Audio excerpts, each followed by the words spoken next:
앞서 이현경 기자의 리포트처럼 연일 이어지는 기록적인 폭염에 전국적으로 피해가 속출하고 있는데요. 기상청에 따르면 기온이 서늘해진다는 절기 처서 이후에도 더위는 계속될 것으로 예측됩니다. 숨막히는 무더위 언제까지 이어지는 건지 한국자연재난협회 김승배 본부장 모시고 이야기 나눠보겠습니다. 본부장님 어서 오십시오. 네. 네. 자, 전국적으로 지금 폭염 경보가 계속되고 있잖아요. 그렇습니다. 대전 같은 경우도 7월 24일에 처음 내려졌더라고요. 네, 그렇습니다. 한 달이 다 강원도 산간 쪽은 이제 폭염주의보, 나머지 내륙 쪽 거의 전체가 폭염 경보가 지금 이어지고 있는데 상당히 이례적으로 긴 기간 그런 더운 날씨가 이어지고 있는 게 올여름 더위의 특징이기도 합니다. 네. 그래서 많은 분들이 모기입이 삐뚤어진다는 처서 매직을 기대하고 있는데 자, 처서 매직 올해는 없을 것 같다 이런 전망도 나옵니다. 그렇습니다. 오늘이 19일이고 처서가 22일인데 3일밖에 안 남았잖아요. 그렇죠. 그런데 지난 2018년 여름 정말 더웠거든요. 그랬죠. 그때가 우리나라 그 가장 높은 41도 홍천에서 기록도 깨고 그 열대야 일수도 길었는데 그 기록들이 지금 깨지고 있거든요. 41도 기록은 깨지지 않았습니다. 올해 그 일시적으로.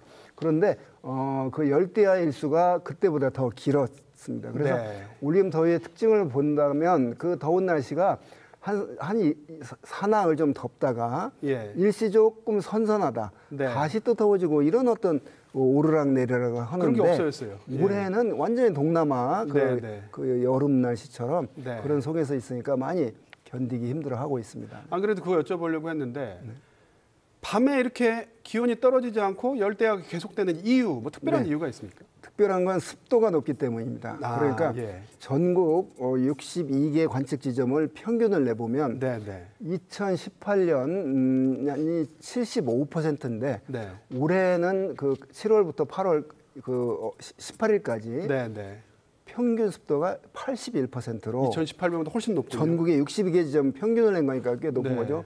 6%나 지금 높은 상태가 그런 열대야 일수가 지속되는 근본적인 원인으로 지목이 되고 있습니다. 그럼 저희가 저녁에 이렇게 시원한 바람을 느낄 수 있는 그런 시점 언제쯤이 될 것 같습니까? 지금 시점에서 이제 그 2018년도도 회상해 보면 그 처서 때 분명히 선선한 바람이 들어와서 확실히 처서가 되니까 달라졌구나를 말했었거든요.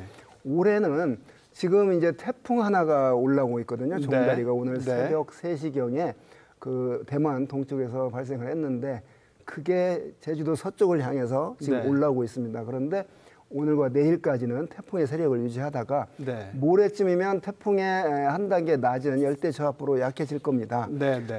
그래서 19일, 20일, 21일 다 비가 남쪽에부터 시작해서 오는데 이 비 자체가 뜨거운 공기 속에 오는가 원래 우리나라 여름철에 비가 오면 좀 선선해지거든요. 시원해지죠. 왜냐하면 북쪽에서 찬 공기가 내려와서 남쪽에서 올라온 따뜻한 공기와 부딪혀서 그런 비가 내리는 건데 올여름에는 그냥 남쪽에서 계속 뜨거운 공기가 상하층 간에 가득 차고 그런 키 작은 그러니까 더운 그런 어떤 구름 속에서 비가 내리는 그래서 비가 그치고 난 뒤에도 그렇게 선선함을 못 느끼는 자, 이래서 21일과 22일까지 전국에 비가 예상이 되는데 이 비 때문에 오히려 습도가 높아지고 더 높아지고 그래서 우리 몸이 느끼는 온도의 어떤 더위는 적어도 이달 말까지는 지속이 될 걸로 봅니다. 그래서 처서를 기대할 수 없는 그런 비가 오기 때문에 기온은 좀 일시 떨어집니다. 분명히. 그러니까 34도, 5도 가던 데가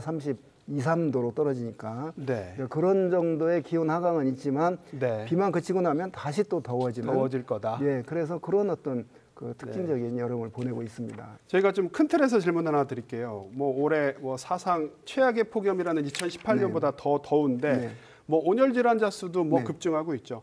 자, 이렇게 극심한 폭염 재난이라고 얘기들을 하더라고요.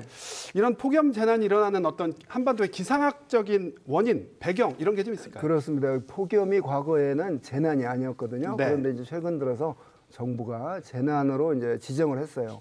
그래서 이 폭염이 소리 없는 살인자라고 말합니다. 그러니까 태풍이나 뭐 홍수가 나서 강이 넘치고 이런 눈으로 보이지 않는데 네. 위험하거든요. 그렇죠. 그래서 특히 영유아, 노인, 노약자, 기저질환자들은 네. 이렇게 밤 기온이 특히 안 떨어질 때 그 위험한 상태에 처할 수 있거든요.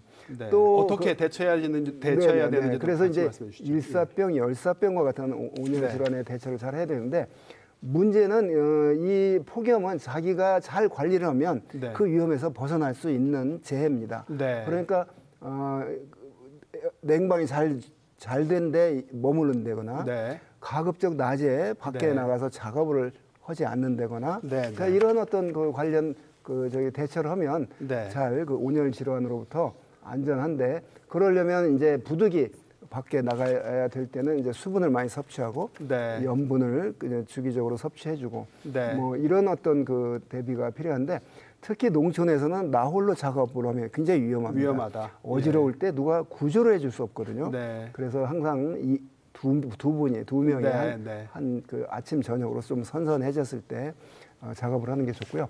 네.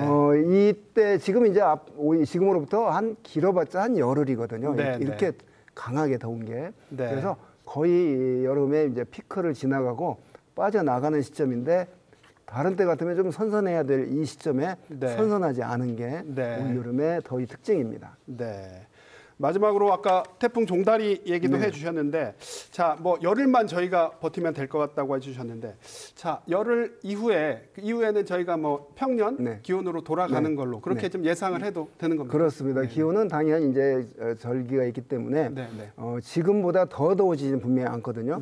조금씩 떨어지는데 그게 금방 떨어지지 않는다 이제 이런 얘기고요. 이제 태풍은 9월 달이 그 태풍 발생 구역의 바닷물의 온도가 가장 높습니다. 뜨겁습니다. 그래서 태풍이 발생하기 쉽거든요. 이례적으로 8월 달에 5, 6, 7, 8호 태풍이 연달아서 발생을 하고 일본 쪽으로 동쪽으로 진행을 했는데 9호 종다리가 이제 약하지만 이번에였고 그래서 태풍의 이제 길이 열렸다라고 저는 봅니다. 그래서 앞으로 그 10월 초까지는 태풍이 분명히 그 발생을 할 테고 통상 1년에 25개 내지 6개가 발생을 합니다. 그런데 올해 9개가 발생을 했거든요.